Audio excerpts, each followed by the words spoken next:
I'r brif adran lle roedd y ddau ucha Abertawe a Chaerdydd ben Bnawn Sul. Dim ond gwahaniaeth golia oedd yn ei gwahanu cyn y penwythnos, felly roedd hi'n gêm fawr i ddeud y lleia. Disgynnodd y cyfle cyntaf i Abertawe wedi 5 munud, ond Katie Hosford rwsyd yn methu'r targed ac yn taro'r traws gyda'r hwyd yn agorad. Gwaith da unwaith eto i lawr yr asgell 10 gan Stacey John Davies yn creu cyfle euraidd i Kelly Adams wedi chwarter awr, ond y postyn rhwystro'r tîm cartra y tro hwn. Llwyddodd yr elir i chi ennill Cicor Smoty munud cyn yr hannar. Capten Caerdydd Siobhan Walsh yn llawio croesiad Rhian Oakley. Sgoriodd Oakley ddwywaith yn erbyn Caerdydd yn gynharach yn y tymor a doedd hi ddim am fethu o'r Smoty yn y tro yma. Cafodd John Davies gyfle i ddyblu mantais yr elyrch yn yr ail hannar, ond i hergyd ychydig heibio'r nod. Abertawe'n parhau a'i dechrau perffaith i'r tymor. I thought it was a dogged performance. We showed good fight.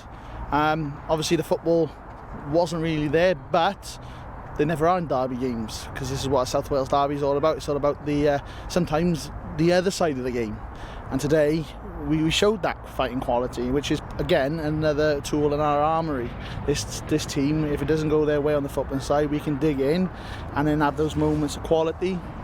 And we did today, and then obviously we got the penalty from that. You know, I thought we kept the dangerous players quiet, which is very hard to do. Listen, they haven't lost a game in 3 years, and they're a fantastic side. They're set up really well, and we knew we'd have to play near perfect to get something out of the game, and we were there. We just, you know, obviously they get a penalty on the counter attack, and the girls, credit to them, didn't let their heads drop. They kept battling, they kept pushing. In second half, you know, I thought we were the team who looked like they were going to get something out of the game, and we looked like we were going to score the next goal.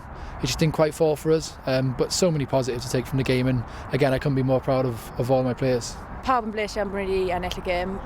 Oedd y performer ddim mor dda beth ni'n meddwl bod yn gallu bod. Gallu bod yn well, a ni wedi bod yn well. Ond a diwedd y dydd ni'n dod ni'n bennu gêm gyda 3 pwynt. A ni dal mynd trwy'r season heb cael gêm ti colli.